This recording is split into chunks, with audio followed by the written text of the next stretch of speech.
There are tons of different unique Digimon within the card game ever since it was released. With well over 2,000 cards, we got some that are fan favorites ranging from Omnimon, Imperialmon, Jesmon, Mastermon, and so much more. However, there are some cards and decks that are often left out which barely see any competitive representation, yet alone even played as they have been lost deep within the bulk. Today, we're going to explore some of these cards and archetypes and talk about them. Welcome to the second episode of the Why Nobody Plays series featuring Leomon.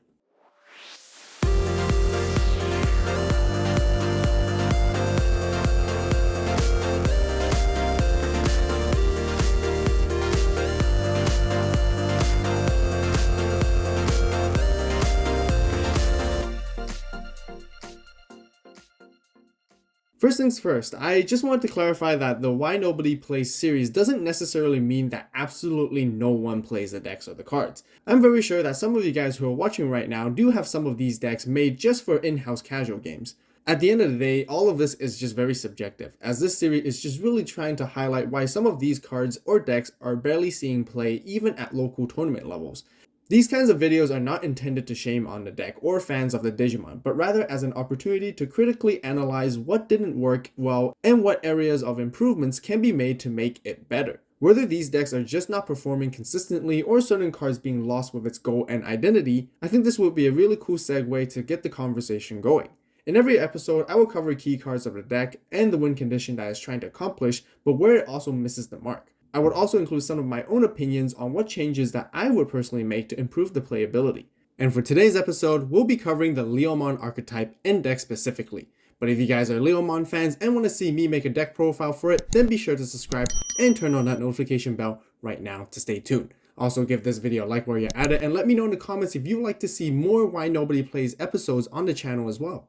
For those who watched the Digimon show, Leomon is certainly a fan favorite of the series. Through the Digimon card game, we received many different kinds of Leomon cards, such as Loader Leomon, Grap Leomon, Panjamon, Saber Leomon, and Bancho Leomon, which are all within the Digivolution line of Leomon.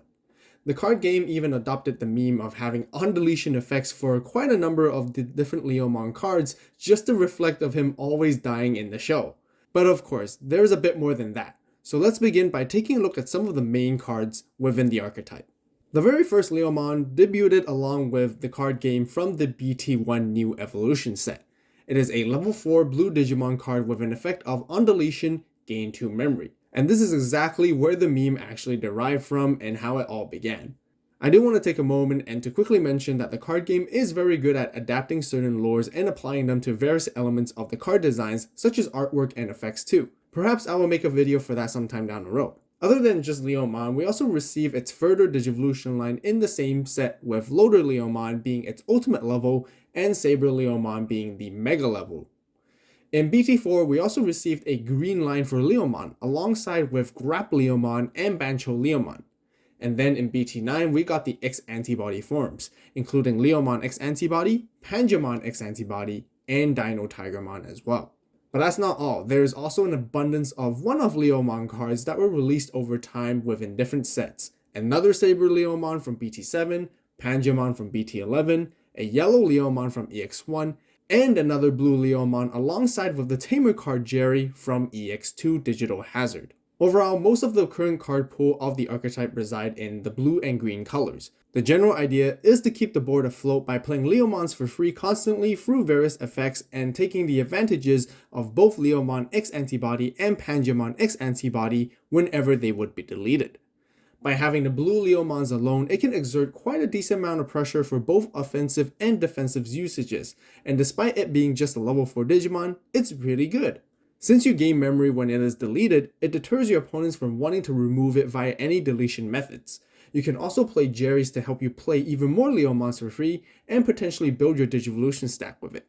Eventually, you would try and go into your Saber Leomon and your Dino Tigermon as your top and boss Digimon cards. With the blue Saber Leomon, you can trash your opponent's Digivolution sources, and with the green one, it can gain 5000 DP for the turn so that your Dino Tigermon can become even stronger as well if you Digivolve it in the same turn. Dino Tigermon is the X antibody version of Saber Leomon, so it can Digivolve for 1 memory on top of it. It has a when attacking effect which lets you suspend one of your opponent's Digimon or Tamer, and it synergizes quite nicely with its secondary effect, being able to unsuspend itself once per turn when an opponent's Digimon or Tamer is suspended. Now with all the main key cards covered and talked about, this is where we will start to transition into the problems that this archetype actually has. To address the first main issue, which may be obvious to some of you guys, and that is because there is no clear synergy between most of the cards within the entire Digivolution line. Surely the level 4s and 5s can help you bring back Leomons when they would be deleted, but it usually wouldn't be an ideal game plan, especially if you're trying to build towards your level 6s. Furthermore, the level 6s such as Saber Leomon and Dino Tigermon, which we talked about earlier, has absolutely no synergy with any of the level 4s or level 5s. None of the Leomon X antibody line provide inheritable effects either to support your top end. This creates a split between the goals of what the deck is trying to achieve, making it very problematic when they are played together. Surely, you can switch gears and focus your deck more with the on deletion effects side of things by incorporating the green Saber Leomon and the green Bancho Leomon. Although Saber Leomon can gain you memory when it is deleted just like Leomon, and Bancho Leomon can suspend up to 2 of your opponent's Digimon when it is deleted as well, the major question is, what value does it actually bring to the table? Furthermore, what more advantages can you gain to follow up with these effects? Or more importantly, how does that even help you win games? Circling back to the discussion of Blue Leomons, being a very good value card just by itself, it can also pose the question of why would you ever want to digivolve it into something else? Because by doing so, you're instantly losing the pressure that you had on the board against your opponents. The color combinations of blue and green is generally a very good idea, where we have seen it work very well within the Imperialdramon and Examon decks. They both individually show off the advantages of each color, exemplifying a very well designed deck while maintaining a clear identity and unique playstyle in order to win games. Imperialdramon focuses on aggression to make lots of attacks by unsuspending itself and suspending some of your opponent's Digimon. Examon has a very similar approach, but with it instead, you can force your opponent's Digimon to attack and block with a strong body to slow down and control the board state. Unfortunately, none of the existing Leomon cards do that at all, or it might be trying to, but the effects are just not impactful enough. Most consistent decks these days have some form of search or draw power from the level 3 rookies designed to perfectly fit within the archetype, and as for Leomon, it has none of those rookies for it. As a matter of fact, it severely lacks both draw and search power with the current cards for the archetype. There are several option cards that pay trivia towards Leomon, such as Howling Crusher, Fist of the Beast King, Cyclone Kick, and Ground Fang. However, most of these option cards are only ideally played for specific niche situations only, and none of them actually provide any synergy with the actual archetype and its playstyle. It is very clear that we have answered the question why nobody plays Leomon as its own archetype deck. But it has been proven that there are some Leomon cards that are actually very good, and they cannot be simply ignored just because they were and currently even played in some competitive blue decks. And I got a couple of unique deck lists to share with you guys. The best example of cards which we have seen being played from the archetype would be the Leomon and Jerry package, which both came out from the EX2 Digital Hazard set. And that is mainly because the combination of these two cards, mainly with Jerry, letting you play your EX2 Leomon for free provides a ton of value, and this instantly gives you 2 cards in play for the cost of 4 memory. Like I mentioned earlier, Leomon can apply good pressure both in early game and late game situations with its effect of gaining 2 memory and drawing 1 card when it is deleted. Not only that, it can also become a blocker during your opponent's turn as long as you have a Tamer in play, and usually it would be your Jerry. Therefore, decks like Ulfor's Digimon can greatly capitalize from it, especially the deck naturally plays Tamers for free, and it gives it the perfect synergy within the deck. Additionally, it reinforces the defensive side of things for Ulfor's, and it fills in some gaps of holding down the early game while you search for your pieces, and it also makes sure that you have a blocker during the late game stages in case you need to prolong the match. Another deck example that the Leomon package is utilized would be the Blue Hybrid deck. Just like Ulfor's, the deck is heavy Tamer focused with playing the Jerry, and it helps you set up your hybrid attacks for later on. Overall, both these decks showcase how well that the Leomon and the Jerry package can be utilized. After conducting some research, Leomon actually has many different forms that it can branch off to when it's digivolving. So let's take a look at what specific areas that the archetype can improve upon, and even foreshadow some potential cards that we could be getting in the future. First and foremost, the deck will still need some dedicated level 3 rookies to help with draw and search power like I mentioned from before. Since Elecmon and Gazimon are known to be Leomon's prior Digivolution forms as the rookie versions, new cards for both of them can be easily designed and added to fill in those gaps. There also needs to be better synergy between the entire Digivolution line, and I feel introducing a new full line will be necessary in order to tie it all together. If we're looking to strictly improve the blue and green versions of the Leomon, there also needs to be greater value when you Digivolve over your Leomon because it overrides the advantages it has with its on-deletion effects. At the time of making this video, we already know that we'll be getting some new Leomon cards in the BT13 vs Royal Knights set in the form of Bancho Leomon and a new Loader Leomon.